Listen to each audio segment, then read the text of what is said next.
وبركاته.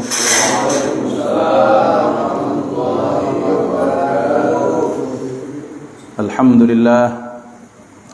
لله الذي نحمده ونستعينه ونستهديه ونستغفره ونعوذ به من شرور أنفسنا وسيئات أعمالنا من يهده الله فلا مضل له ومن يضلله فلا هادي له أشهد أن لا إله إلا الله وحده لا شريك له وأشهد أن سيدنا ونبينا محمدا عبده ورسوله من لا نبي بعده اللهم صل وسلم على سيدنا محمد مفتاح باب رحمة الله عدد ما في علم الله صلاة وسلاما دائمين بدوام ملك الله وعلى آله وصحبه اللهم رب اشرح لي صدري ويسر لي أمري واحلل عقدة من لساني يفقه قولي سبحانك لا علم لنا إلا ما علمتنا إنك أنت العليم الحكيم اللهم ارزقنا فهم النبيين وحفظ المرسلين وإلهام الملائكة المقربين اللهم أغننا بالعلم وزينا بالحلم وأكرمنا بالتقوى وجملنا بالعافية لا حول ولا قوة إلا بالله العلي العظيم والحمد لله رب العالمين نوينا التعلم والتعليم والتذكر والتذكير والنفع والانتفاع والإفادة والاستفادة والحث على التمسك بكتاب الله تعالى وسنة رسوله والدعاء إلى الهدى والدلالة على الخير ابتغاء وجه الله ومرضاته وقربه وثوابه سبحانه وتعالى على هذه النية وعلى كل نية صالحة وإلى حضرة النبي المصطفى محمد صلى الله عليه وسلم بسر الفاتحة أعوذ بالله من الشيطان الرجيم بسم الله الرحمن الرحيم الحمد لله رب العالمين الرحمن الرحيم مالك يوم الدين إياك نعبد وإياك نستعين اهدنا الصراط المستقيم صراط الذين أنعمت عليهم غير المغضوب عليهم ولا الضالين آمين. Alhamdulillah yang kami ta'zimi para guru, para ustadz, para kiai, ikhwatal iman, pengurus dan jamaah musalla Nurul Hidayah yang dimuliakan Allah, mudah-mudahan kita sehat walafiat, senantiasa istiqamah dalam kebaikan. Ikhwatal iman dimanapun berada, bersyukur kehadirat Allah bahwa pada hari ini kembali kita dipertemukan oleh Allah subhanahu wa ta'ala dalam majlis ta'lim kajian fikih kitab Safinatun Najah. Berharap bahwa sedikit banyak yang kita pelajari, gerak diam kita, amaliyah kita, ibadah kita, semuanya diterima Allah subhanahu wa ta'ala. Salawat dan salam Allah terus limpah ruahkan kepada baginda Nabi Muhammad sallallahu alaihi wa alihi wa sahbihi wasallam beserta keluarga, sahabat, pengikut sekalian. Amin Allahumma amin. Bapak-bapak yang dimuliakan Allah subhanahu wa ta'ala, alhamdulillah di pertemuan yang lalu kita telah membahas tentang air, sedikit penjelasan tentang air di akhir pertemuan. Maka kita akan membahas air secara fikih ya. Karena yang kita bahas adalah ilmu fikih, maka yang kita bahas adalah tentang air. Maka air menurut pengertian fikih tentang kondisinya, air itu pembagiannya dibagi menjadi dua. Konsekuensinya adalah mengapa harus dua? Karena dengan konsekuensi pembagian ini akan ditentukan bagaimana cara kita berthaharah, bagaimana cara kita bersuci. Yang dengan bersuci itulah merupakan kunci kita untuk beribadah kepada Allah, yaitu salat. Karena salah satu syarat yang paling mutlak, paling penting dalam salat adalah bersuci dari najis dan hadas. Maka kita masuk kepada poin yang berikutnya, alat bersuci itu selain debu, maka selain batu, dia adalah air. Dan ini disebut sebagai al-muzilul mutlak, yang menghilangkan secara mutlak, yang menghilangkan najis secara mutlak. Maka ikhwan dimuliakan Allah, air terbagi kepada dua. Air yang sedikit istilahnya air yang qalil atau air yang banyak, air yang katsir. Maka air yang sedikit bagaimana? Air yang kurang dari 2 kula. Sementara air yang banyak itu adalah 2 kula atau lebih. 2 kula atau lebih ini bagaimana? Dijelaskan dalam kitab itu minimal 217 liter itu dianggap banyak. kemudian lebih atau kurang 1 liter, itu para ulama menyatakan nggak apa-apa, tapi ada menyatakan harus 217 minimal, kalaupun lebih bersyukur. Kemudian mengambil jalan yang lebih utama lagi dengan lebih banyak, yaitu dengan bilangan 245 liter. Atau kalau mau dibagi, kemarin kita sudah jelaskan 63 cm, 62,4 lebih tepatnya, 63 cm dikalikan panjang dikalikan lebar dikalikan tinggi. Jadi kita punya drum, kita punya tempat, kita punya wadah dengan dimensi tersebut, maka itu bisa dibilang sebagai air yang banyak. Konsekuensinya adalah ketika disebut sebagai air yang banyak, maka air tersebut ketika dijatuhin oleh najis, maka dia tak terpengaruh. Maka ikhwan dimuliakan Allah, tetapi jika air tersebut sedikit, maka di sini yang menjadi masalah. Karena ketidaktahuan kita terhadap definisi air yang sedikit, kemudian air yang sedikit itu tertimpa najis. Ketika tertimpa najis, maka air itu menjadi mutanajis. Mendinglah kalau air tersebut menjadi air musta'mal. Kalau mutanajis, kita anggap air itu banyak, ternyata dalam kacamata fikih sedikit, maka kita mandi pakai air najis, kita wudhu pakai air najis, kita mencuci pakai air najis, maka bajunya najis, badannya najis, kemudian tempat di mana handuknya najis, kemudian nanti kalau cuci air tak bersih jadi najis lagi. Maka disinilah mengapa kita perlu membahas kriteria air yang sedikit dan banyak. Jadi perlu disampaikan kepada orang rumahnya masing-masing, yang mau bikin rumah, yang membesarkan kamar mandi, maka itu penting untuk ini supaya definisi banyak itu bagaimana? Itu 62,4 cm dikalikan 3, ya. Tinggi, panjang dan lebar. Nah, sekarang penjelasan macam-macam air itu dibagi. Kalau tadi dilihat dari dimensi banyak atau sedikitnya, maka air dilihat dari bagaimana cara hukumnya. Ulama menjelaskan macam-macam air dan pembagiannya. Ada air yang mutlak. Air mutlak itu adalah air yang suci lagi mensucikan. Karena ada nanti beberapa jenis air. Air yang suci dan mensucikan itu adalah air yang boleh diminum, sah dipakai untuk mensucikan, membersihkan benda yang lain. Kemudian air yang mana? Air yang jatuh dari langit, maksudnya jenis 7 air yang kita kenal. Air sungai, air sumur, air mata air embun, air es yang menguap, kemudian air hujan dan air laut. Ini jenis air yang suci lagi mensucikan. Bisa dipakai untuk minum, bisa dipakai untuk membersihkan diri. Mutlak artinya dia bersih, juga bisa dipakai untuk membersihkan. Tahirun wa mutahhirun, dia suci lagi mensucikan. Itu air suci dan mensucikan. Ikhwan dimuliakan Allah, pernah pada satu saat dalam satu musafir, para sahabat Rasulullah sallallahu alaihi wasallam ini membawa bekal yang sedikit. Ini hadis ini asbabul wurudnya, sebab-sebab terjadi hadis ini. Pada satu saat ada rombongan sahabat yang ekspansi, mereka ke satu tempat harus melewati lautan, sementara bekal mereka sudah habis. Kemudian bekal mereka habis, kemudian mereka mengandalkan air laut untuk berwudu, karena air yang ada pada mereka dipakai khusus untuk minum.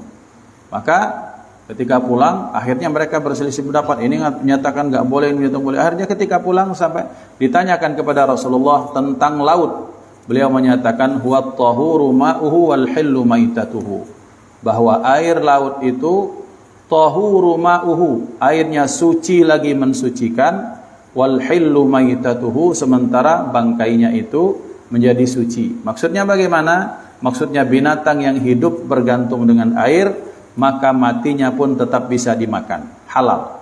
Ya, ada istilah ada ikan mabuk mati, kemudian kita lihat udang mati, kemudian yang asalnya hidupnya di air kemudian mati, bangkai, maka itu menjadi suci. Beda dengan bangkai yang tak hidup di dalam air. Nah, ikhwan dimuliakan Allah, menunjukkan betapa maha kuasa, maha baiknya Allah Subhanahu wa taala. Tidak terbatas air tersebut air sumur saja, bahkan air laut yang asin pun ketika kita pakai untuk wudhu, wudhunya sah. Ini untuk mempermudahkan siapa? Orang-orang yang banyak perjalanan di laut. Orang perjalanan di laut itu kan bahwa mungkin di satu saat mereka habis bekal air yang putih, suling mesin sulingnya misalnya qadar Allah rusak, maka tetap bisa mengandalkan air laut untuk bersuci. Cuma tidak tahan lengketnya, baik. Kemudian selanjutnya, bagaimana hukumnya ketika air, misalnya kita kan hidup di sungai. Sungai Musi zaman, tak tahu zaman Pak RT kecil dulu, masih bening dulu. Laut Masih bening ya. Sungai Musi itu kan bening. Sungai di kampung-kampung itu bening, rata-rata. Sekarang ternyata airnya ya seperti sekarang kita lihat. Ya, keruhnya butek minta ampun. Ya. Nah sekarang bagaimana? Maka dikatakan ulama hukumnya tetap suci lagi mensucikan karena memang airnya air mutlak. Perubahan itu adalah perubahan yang alami terjadi. Maka perubahan yang alami terjadi itu tak menjadikan sifatnya itu menjadi sifat yang menjadi najis atau apapun. Itu satu, ya. Karena mungkin terjadi abrasi atau apapun yang terjadi, mungkin banyak pasir, banyak apapun yang itu masuk kemudian ke sungai yang awalnya dia bening kemudian menjadi keruh, maka hukumnya tak menjadi mengapa. Atau perubahan yang alami yang kedua, air yang mutlak itu. Jadi air yang mutlak itu sekalipun dia berubah warnanya, bahkan berubah baunya, tapi bukan dikarenakan sesuatu yang najis, tetap dia suci. Mana contoh orang yang hidup di anak-anak sungai. Musi ini kan sungai pusat. Kan Palembang ini maka dibilang apa, ada tembang Batang Hari 9. Ada sungai Kumbring, ada sungai Ogan, ada sungai Kelekar, ada sungai Musi, ada sungai-sungai yang lain. Yang 9 itu mengacu kepada bermuara ke sungai Musi, lanjut ke laut. Nah, di anak-anak sungai ini akan kita lihat betapa ternyata akan ada perubahan. Karena kenapa? Perubahan akar-akar tumbuhan yang busuk. Yang kita lihat kalau pada musim iwak mabuk. Nah, musim iwak mabuk itu kan terjadi kadang setahun sekali, mungkin 2 tahun sekali. Terjadi karena apa? Terjadi karena pembusukan akar-akar atau rumput-rumput atau kayu-kayu merepang masuk itu yang busuk, kemudian mengalir ke sungai, menjadikan sifat rasanya bahkan baunya sedikit berubah. Bagaimana hukumnya? Maka dikatakan ulama itu perubahan yang alami, bukan karena najis, hukumnya boleh. Hukumnya tetap suci lagi mensucikan. Atau ada orang air yang mutlak, bagaimana? Di sumber air yang besar, telaga besar, danau besar, tapi danau besarnya terdapat di gunung berapi. Di gunung berapi ini kan ada belerang yang aromanya kita tahu, kemudian menjadi warnanya berubah sedikit kekuningan, belerang atau kuning kalau tidak salah. Hah? Iya, dia kuning, ini ada ahli kimia jadi tahu. Kemudian aromanya berubah, rasanya berubah, warnanya berubah. Tapi perubahan ini sesuatu yang sifatnya alami, makanya hukumnya boleh. Maka di sebagian tempat misalnya kita temukan ada sumber air, sumber belerang, aromanya beda, itu tetap bisa pakai untuk wudhu. Cuma kadang-kadang dia panas begitu tidak tahan. Kan panas. Nah, seperti kalau pernah menyoba masuk ada satu tempat ya. Tahun 97 ketika baru datang ke Mesir dulu, kami jalan-jalan, ada namanya Hammam Fir'aun. Hammam Fir'aun ini artinya apa? Pemandiannya Fir'aun. Pemandian uap. Jadi di daerah Sinai itu ada gunung yang panas sekali, kita masuk nyuruk situ, keluar tuh sudah basah keringat. Setelah itu mandi di area situ, laut situ kena belerang, ada bau belerang seperti itu. Maka ini hukumnya boleh, karena sifat sesuatu yang alami. Atau kita ada air di kolam yang lebih dari 2 kolam besar. Kemudian berubahnya karena lumut. Kan ada lumut, ada apa yang masuk ke sana, daun-daun yang masuk, maka itu tidak menjadi najis. Maka perubahan yang alami itu hukumnya dibolehkan. Berubah juga karena berubah karena sesuatu terjadi padanya, kita masukkan iwak di situ. Tapi airnya banyak ya, bukan ya sedikit. Kemudian terjadi sedikit perubahan, maka hukumnya boleh dikatakan ulama. Maka pentingnya kita mengetahui definisi batasan kadar banyak atau sedikit itu di situ, supaya kita tahu memutuskan, oh ini masih bisa. Atau ketika kita pengen wudu, ini masjid bikin bikin birkah, bikin bak yang panjang. Seperti kalau di asrama-asrama itu kan baknya karena santrinya ratusan atau ribuan, baknya panjang sekali. Maka ada yang pakai gayung, ada yang pakai langsung nyemplung misalnya. Bagaimana hukumnya? Karena airnya kalau dihukumkan banyak ya boleh, suci dan mensucikan. Maka itu pentingnya bahwa kita mengetahui sifat-sifat yang menyebabkan dia menjadi najis atau tidak, atau perubahan tersebut karena kandungan dari air yang disedot. Seperti kalau air di Palembang, di Sumatera Selatan kan karena kita lahan gambut pasti apa? pH-nya tinggi. Ya masih ada karat-karatnya. Masuk gigi putih masuk di pesantren. 3 tahun jadi kuning karatan. Apa banyak karatnya loh. Apakah itu najis? Tidak. Ya, karena kenapa? Karena memang sifat bawaannya, bukan karena sesuatu yang perubahan karena najis. Maka dikatakan ulama itu boleh. Kemudian bagaimana kalau kita, kan ini ya ikhwan, ya terus terang mumpung kita belum makan ini. Di Palembang ini kan banyak WC mengapung. Lagi tiba-tiba datang tamu tak diundang. Ya gebur lewat dia adalah permisi kok begitu. Sudah permisi kita sudah, silakan. Masalah. Itu tetap tak terpengaruh karena airnya banyak. Atau kalau kita lagi nyuci lewat bangkai kerbau. Ya di sekitar situ kotor tapi namanya air lebih besar lebih banyak maka tak menjadi najis. Ya sekedar jauhkan itu. Jadi penting bahwa dia la yunajjisuhu syai'un. Dia tidak dibikin najis oleh apapun karena jumlahnya yang sangat banyak itu. Maka ini penting untuk kita sampaikan. Itu yang pertama, suci lagi mensucikan. Kemudian yang kedua, air suci tapi tidak mensucikan, hukum asalnya suci. Air ini suci, tapi dia tak bisa dipakai untuk wudu, tak bisa dipakai untuk untuk cebok misalnya, untuk istinja. Maka yang dimasukkan dalam macam ini apa? Satu, air yang telah berubah salah satu sifatnya karena bercampur dengan benda yang suci, selain perubahan tersebut di atas seperti air kopi, teh dan benda ini. Jadi airnya suci buktinya bisa diminum, tapi tidak mensucikan, tak bisa dipakai untuk wudu. Nah, disinilah kita harus hati-hati. Kaitannya dengan apa? Kaitannya dengan wudu atau mandi wajib kita. Maksudnya Ustaz? Maksudnya begini. Kadang kita ini mandi pakai shower. Langsung mandi itu langsung pakai sampo. Jangan. Nah, mandi wajib, terutama mandi wajib, maka niatkan mandi wajib selesai bila seluruh badan itu dengan air tanpa ada kandungan apapun. Tanpa ada sabun, tanpa ada sampo, tanpa ada apapun itu. Sudah bersih rata semua, selesai. Bila selagi baru kita pakai sabun. Karena ketika kalau di awal-awal sudah pakai sabun, sudah pakai sampo, maka air yang kita pakai itu ditakutkan menjadi air yang suci tapi tidak mensucikan. Karena dia tercampur dengan apa? Dengan benda-benda lain.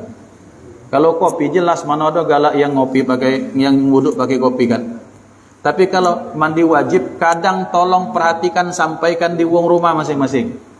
Sebelumnya makanya kita perhatikan niat itu merupakan penentu apakah kemudian sudah bisa. Ikhwan, air kalau dia dicampur dengan sabun, kemudian kita sekadar niat untuk cuci tangan. Selesai misalnya. Itu menurut saya hati-hati. Kalau memang ternyata di situ ada najisnya, misalnya masih ada najis, maka kita pakai air putih dulu tanpa campuran. Setelah itu selesai, kalau nak dicampur dengan sabun baru dengan sabun. Intinya adalah ketika kita mandi jangan dulu pakai campuran selain air yang murni tadi. Jadi kenapa? Alasannya adalah karena kalau air yang suci sudah tercampur dengan sesuatu sifat yang dari luar, maka itu sudah menjadi tidak mensucikan lagi. Termasuklah di sini kalau bapak-bapak niatnya mandi wajib tapi pakai mandi kembang 7 rupa. Itu tak mensucikan.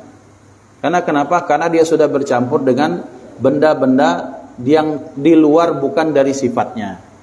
Maka berarti itu tadi terutama cara mandi. Termasuklah kalau nak nyuci pakai mesin cuci. Nah, ini perhatikan. Mesin cuci itu perhatikan kalau nak aman, karena mungkin bilasan itu ditakutkan ketika pakaian yang masuk ada najis. Kemudian ditakutkan ketika pertama langsung masuk ada deterjen kan? Gitu kan? Apa dah kalau nyuci Bapak? Cuci piring. Ibu-ibu yang mesin. Nah, ini yang diperhatikan.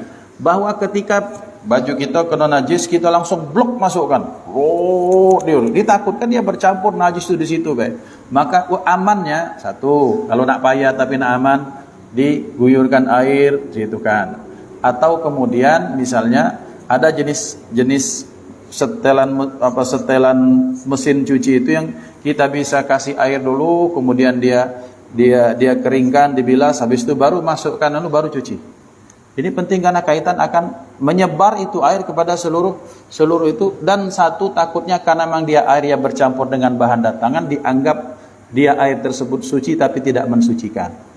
Maka bagaimana caranya? Nah, aman yang itu tadi sikok-sikok guyuri pakai banyu yang ngalir baru masukkan. Seperti itu. Capek, payah tapi itu lebih mendatangkan kenyamanan, keamanan. Itu kaitan tentang air yang suci mensucikan. Maka ikhwan dimuliakan Allah Subhanahu wa taala, jadi yang pertama suci tapi tidak mensucikan, air yang berubah salah satu sifatnya karena benda datangan dari luar. Yang kedua, air yang sedikit. Berapa sedikit? Kurang dari 2 kulah. Sudah terpakai untuk menghilangkan hadas atau menghilangkan najis.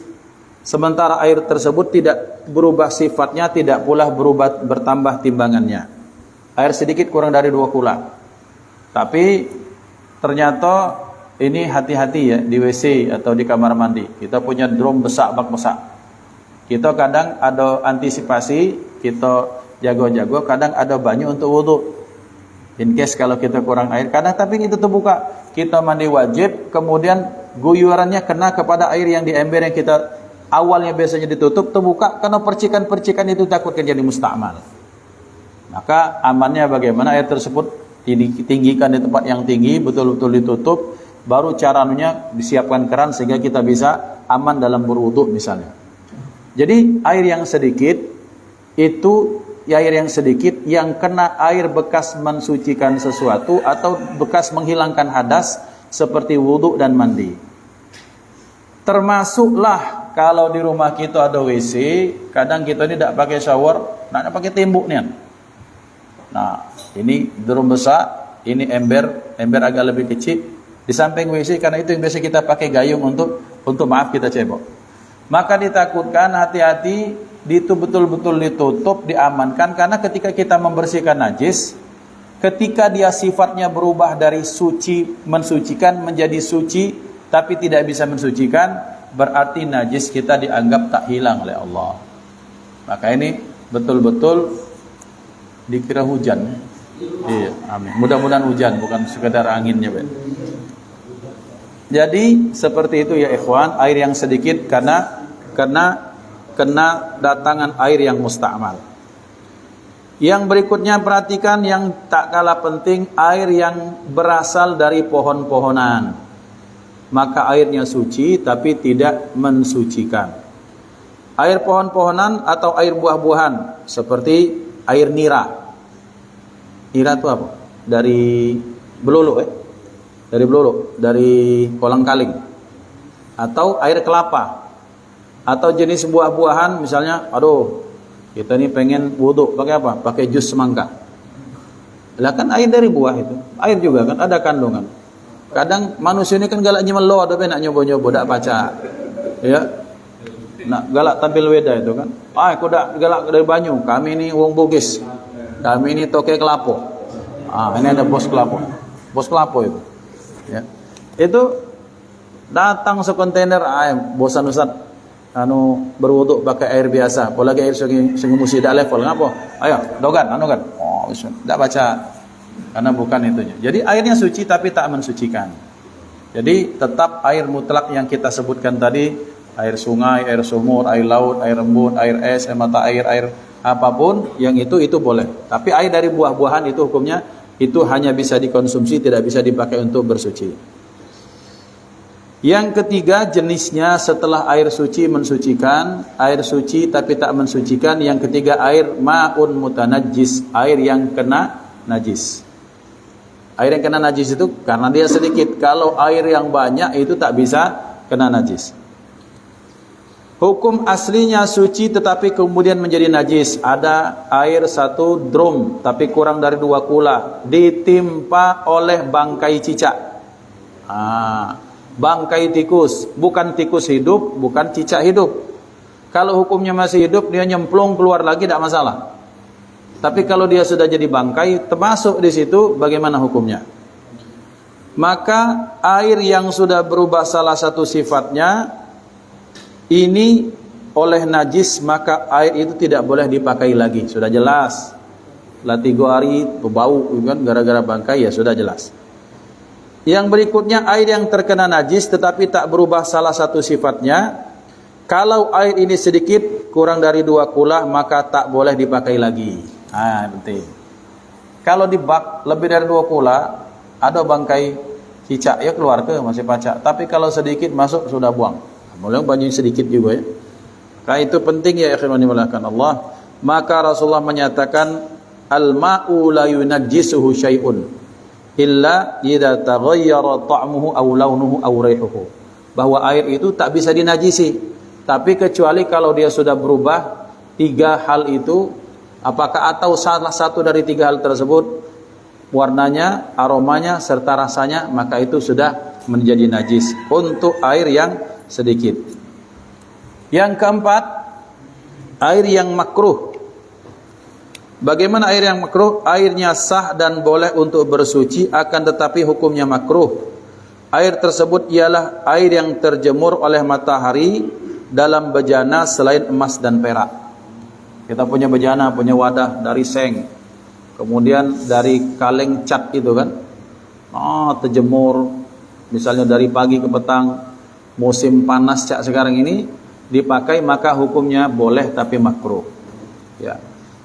Ikhwan dimuliakan Allah, bisa dipakai bersuci tapi hukumnya makruh. Seperti itu saja tak menjadi masalah.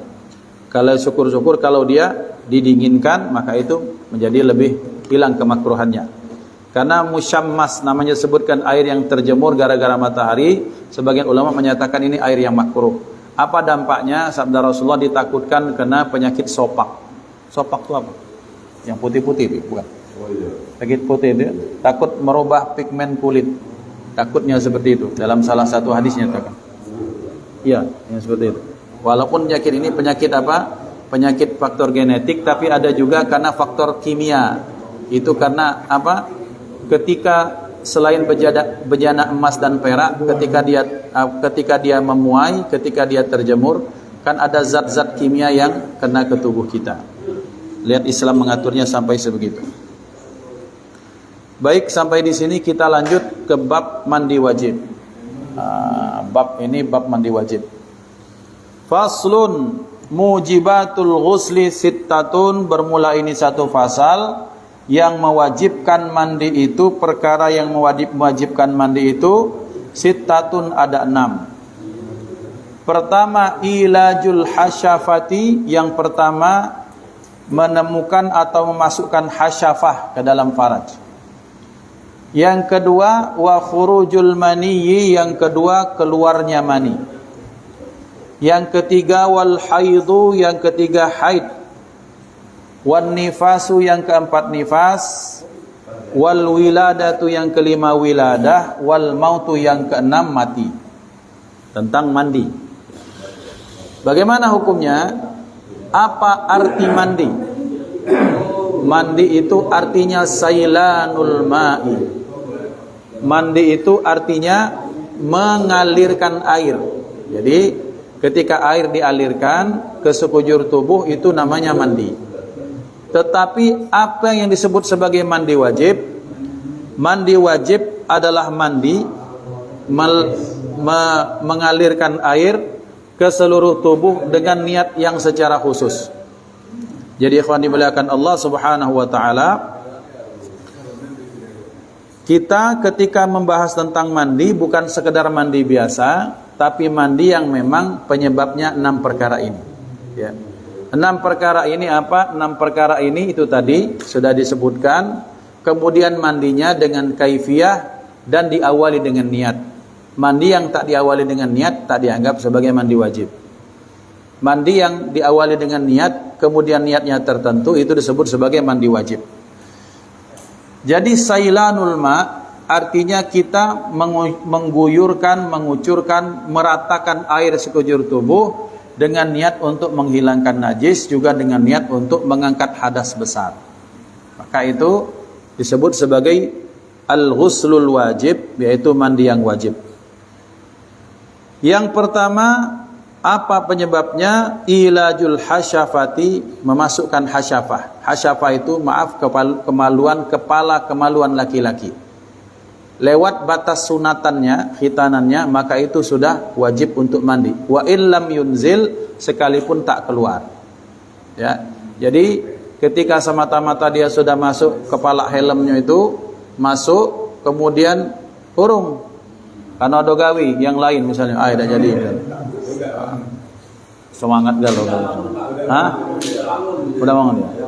Nah itu sekalipun perhatikan, bukan karena sebab keluarnya mani, karena sebabnya masuknya kemaluan laki-laki kepada kemaluan perempuan, sebatas minimal lewat dari kepala helm, itu sudah wajib mandi. Wajib mandi hukumnya. Kemudian yang kedua, khurujul mani, tentunya dengan karena sebab keluar mani, dengan sebab apapun. Sebab mimpi, sebab berhubungan, sebab mungkin karena penyakit, dia jatuh kemudian terjadi kelainan sehingga dia misalnya keluar, itu menyebabkan wajib mandi. Maka kemudian selanjutnya, apalagi baik keluar itu keluar maupun dikeluarkan, itu juga sama, tak jadi masalah. Intinya masuk, yang pertama masuk hasyafahnya minimal. Kemudian selanjutnya minimal loh ya, artinya siapa tuh masuk kepala helmnya tuh masuk dikit bebas masuk, apalagi kalau banyak tambah wajib mandi. Yang kedua karena keluar air mani dengan sebab apapun, normal atau tak normal, keluar atau dikeluarkan, maka hukumnya wajib. Termasuklah misalnya ketika perempuan, dia keluar maninya perempuan, ya tetap wajib mandi. Pernah bertanya salah seorang, ya Rasulullah, aku tak akan malu untuk menanyakan ini sekalipun bagi wanita yang lain. Kenapa Rasulullah? Bagaimana tentang perempuan yang dia mandi, yang dia bermimpi? Kemudian di mimpi itu apakah dia wajib mandi? Kita lihat Rasulullah. Dia lihat air tidak? Maksudnya keluar tidak? Iya, maka wajib mandi. Jadi laki-laki dan perempuan sama. Itu keluarnya sperma atau mani. Yang ketiga haid. Haid itu adalah darah yang memang secara berkala keluar dari rahim perempuan. Disebabkan karena kandungan sel telur yang membusuk, kemudian dikeluarkan darah yang kotor yang keluar. Jadi seorang wanita ketika dia haid, satu menjadi ladang pahala, karena ketika sedang haid sakit seperti itu, maka itu mendapatkan pahala daripada Allah, yang pahala kesabaran. Ya, karena kenapa? Karena haid itu seumpama preambel muqaddimahnya melahirkan kira-kira. Ada nih contoh di barat, ada penelitian, seorang penasaran, dia betul-betul melakukan penelitian, bikin simulator haid. Jadi ada alat yang membuat simulasi rasanya tuh seperti wanita haid. Itu 1 minggu tidak tahan angkat tangan. Ternyata kaum wanita yang hebat, di sela-sela sakitnya, di sela-sela mungkin kepala pusing, perut ini mulas segala macam, masih kodak masak. Masih kodak lakinya banyak kendak, minta pindang ke ini, minta buat ke itu, pemarah pula kalau kurang masin misalnya. Nah itu betapa hebatnya kaum perempuan. Anak-anak meriongan segala macam, ribut ini, rumah tak terurus misalnya gara-gara, ya karena memang sakitnya minta ampun. Maka menjadi ladang pahala bagi kaum perempuan. Kemudian ya ikhwan, bahwa ketika seorang perempuan itu memakai emas dan perak, terutama emas, mengapa hukumnya boleh perempuan pakai emas? Karena itu sebabnya. Menurut sebagian pendapat, bahwa ketika emas itu kan kadang sebagian zat emas itu kan masuk ke tubuh, mengendap. Ketika mengendap, maka dia akan masuk lewat kepada jalur haid sehingga bersih. Jadi sehingga mengapa laki-laki diharamkan pakai emas itu, yaitu karena ketika dia masuk emasnya ngendap di tubuhnya akan menjadi penyakit. Ya. Makanya ikhwan, maaf ya, kadang anak itu kita tak tahu laki-laki atau perempuan sehat atau tidak, tapi rancangannya dari kita. Maksudnya Ustaz, kalau kita melakukan sesuatu yang berdampak kepada anak atau janin kita, itu salah orang tua salah satunya. Contoh, perhatikan, minta maaf, kalau memang tak terdesak nian, tak usah pakai kawat gigi. Kawat gigi kan besi, bahan kimia. Kalau kita makan tuh, kagelah cerita misalnya jigong yang melekat-lekat itu. Ketika dia terus namanya besi itu terus tetap akan ada rasa masuk, terteguk di sini, ngendap di tubuh, jadi sel telur, jantan pakai kawat gigi, jadi calon sperma, bertemu kaget. Karena kadang anaknya mungkin ada kelainan atau apa misalnya. Itu mengapa laki-laki tak boleh pakai emas pun seperti itu. Karena ini bahan ini ketika diserap emas itu kan tidak dalam skala banyak, skalanya sedikit. Tapi ketika misalnya pakai cincin ini ya kan, tidak pakai cuci tangan, apalagi yang bukan perak misalnya, maka ini kan kalau dia dari apapun, kadang di sini ada hijau-hijaunya, itu kan zat pH-nya tinggi, masuk ke tubuh, jadi sperma, akan anaknya mohon maaf, jadi cara berpikirnya tidak maksimal. Jadi banyak faktor, termasuklah kalau kenapa dalam Islam salah satunya diharamkan khamar, bahwa dulu kan tahun berapa, 2000 sekian kan ada pianis yang datang ke Indonesia dari Cina dia. Cewek itu maaf dari Cina, dia dari 3 jari. Hebat Masya Allah, dia mainkan Beethoven tuh dengan simfoni berapa, nomor berapa tuh pintar dia. Ketika ditanya, itu anak adalah anak yang tak diharapkan orang tuanya katanya bapaknya. Kerjanya mabuk saja. Mabuk-mabuk saja, jadi ketika dia mabuk-mabukan itu ya terus menggauli istrinya sampai anaknya diponis cacat, tapi sama ibu diselamatkan, anak terus dididik. Tapi akhirnya itu badannya cebol, kemudian jarinya 3. Karena kenapa? Karena konsumsi yang tak bagus. Artinya ikhwan, bahwa dalam Islam egonya kita ternyata akan berdampak, berakibat kepada diri kita dan naudzubillah kepada anak keturunan, baik secara fisik maupun secara mental. Ini yang kita takutkan. Jadi ketika Islam mengharamkan sesuatu halal bagi perempuan, haram bagi laki-laki, itu pasti ada sebab. Allah pasti punya keinginan yang baik kepada kita. Allah tak ingin mencelakakan kita.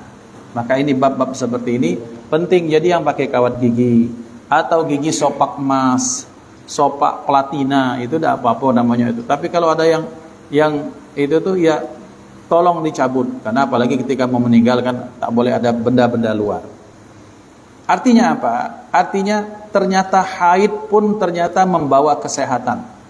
Bayangkan telok bosok, apa bahasa kombreng? Telok bosok, buye apa?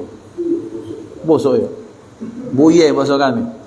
Ketika itu tersimpan, kalau terpecah mampunya minta ampun. Kalau haid tak lancar tersimpan itulah jadi kanker segala macam. Nah, ikhwan dimuliakan Allah, betapa Allah tuh maha sayang. Di balik penderitaan ternyata pasti ada kebaikan di situ. Maka darah haid itu, maka itu menyebabkan ketika keluarnya haid, maka menyebabkan dia wajib untuk mandi. Baik haidnya itu secara normal maupun secara tak normal. Yang normal bagaimana? Sebulan dalam hitungan hijriah. Tak normal maka dihitung sampai 15 hari. Kalau 15 hari lewat, maka disebut sebagai istihadah. Jadi jantan ini perlu belajar, Pak. Ngapo? Belajar tentang larangan-larangan ketika wanita sedang haid. Jangan basing-basing datang, bahaya. Pokoknya dek, tidak baca pokoknya. Kotor. Namanya kotor mana? Maka ada aturan-aturan. Yang ketiga. Yang keempat, yang menyebabkan seorang wajib mandi itu nifas. Nifas itu adalah darah yang keluar pasca melahirkan. Ada nifas, ada wiladah. Wiladah darah yang keluar ketika proses melahirkan. Kalau nifas itu setelah melahirkan. Kadarnya 40 hari secara normal. Maka dalam posisi 40 hari itu berarti perempuan dalam posisi dia hadas besar. Ya. Banyak larangan-larangan, nanti kita akan bahas tentang larangan itu ketika sampai pada babnya nanti. Kemudian yang menyebabkan mandi itu apa? Meninggal. Meninggal itu bukan mandi tapi dimandikan. Jadi ini penyebab-penyebab seseorang itu yang mandi atau dimandikan itu tadi apa? Keluar mani, masuknya kemaluan, kemudian haid, nifas, wiladah dan meninggal. mujibatul ghusli yang menyebabkan itu wajib untuk mandi. Maka sekarang apa fardu mandi? Fardu mandi cuma dua, isnani dua, an-niyatu wa ta'mimul badani bil ma. Yang pertama niat, yang kedua apa? Mengguyurkan air ke seluruh anggota tubuh, meratakan air ke seluruh tubuh. Maka mandi sudah Ustaz, larato labasa galo, tak berniat tak sah. Maka penting bab niat ini dipelajari betul-betul, diingatkan dan diamalkan. Niatnya niat Ustaz tapi salah niat. Ngapa? Niat untuk mandi sunnah beda baca. Niat aku berniat mandi wajib untuk mengangkat hadas besar dari badan karena Allah Ta'ala. Kemudian selanjutnya apa? Meratakan air yang sampai ke seluruh anggota tubuh, sudah selesai. Baru setelah itu yang kami sampaikan, meratakan air itu menjadikan air sampai kepada seluruh anggota tubuh. Air yang bagaimana? Air yang suci lagi mensucikan. Berarti jangan sampai di awal bersampo seperti yang kami sampaikan tadi. Kaget-kaget dulu bersabun-sabun. Ustaz, ini sabun membersihkan ini. Tidak, mana ada ceritanya sabun membersihkan. Membersihkan itu setelah dia campur dengan air. Maka jadikan pembersih pertama itu air yang murni. Setelah selesai semuanya, dirasa air sudah rata ke sekujur tubuh, baru kita bilas dengan sabun atau sampo. Termasuklah dalam memandikan jenazah. Mandikan jenazah jangan sampai langsung sabun, tidak boleh. Laju tidak suci mensucikan mayit dalam kondisi seperti itu, maka dibersihkan dulu, diperdot, merdon ya bahasa kami, diperdon dulu, dikeluarkan najisnya selesai, dicuci lagi sampai habis, yakin bersih, pakai air lagi diguyur, dikeringkan lagi, baru dikasih air sabun, sampo, kapur barus, air mawar segala macam, baru itu dibersihkan lagi sehingga selesai, baru itu bisa disebut sebagai memandikan mayit yang sempurna. Hakadha wabillahi taufik. Ini pembahasan tentang air yang banyak dan sedikit, pembahasan tentang mujibatul ghusli yang menyebabkan mandi, kemudian tentang pembahasan sedikit tentang mandi, insyaallah akan kita bahas di kemudian majelis yang akan datang biidznillah. Mudah-mudahan manfaat. A'udzubillahi minasyaitonir rajim. Bismillahirrahmanirrahim. Alhamdulillahirabbil alamin. Allahumma shalli wa sallim ala sayyidina Muhammad wa ala alihi wa sahbihi ajma'in. Allahumma ij'al jam'ana hadha jam'an marhuma wa tafarruqana min ba'dihi tafarruqan ma'suma wa la taj'al fina wa la minna wa la ma'ana syaqiyyan wa la mahruma. Allahumma ihdina bihudak waj'alna mimman yusari'u fi ridak wa la tuwallina waliyan siwak wa la taj'al mukhalafa amraka wa 'asak wa hasbunallahu ni'mal wakil. Allahumma barik lana fi awladina wa banatina wa la تضرهم ووفقنا ووفق لطاعتك وارزقنا برهم بحق ربنا هب لنا من أزواجنا وذريتنا قرة أعين واجعل المتقين إماما ربنا آتنا في الدنيا حسنة في الآخرة حسنة وقنا عذاب النار وصلى الله على سيدنا محمد وعلى آله وصحبه وسلم والحمد لله رب العالمين تقبل الله منكم منا ومنكم تقبل يا كريم. Mohon maaf atas kesalahan, kepada Allah kita mohon ampun. Assalamualaikum warahmatullahi wabarakatuh. Waalaikumsalam warahmatullahi wabarakatuh.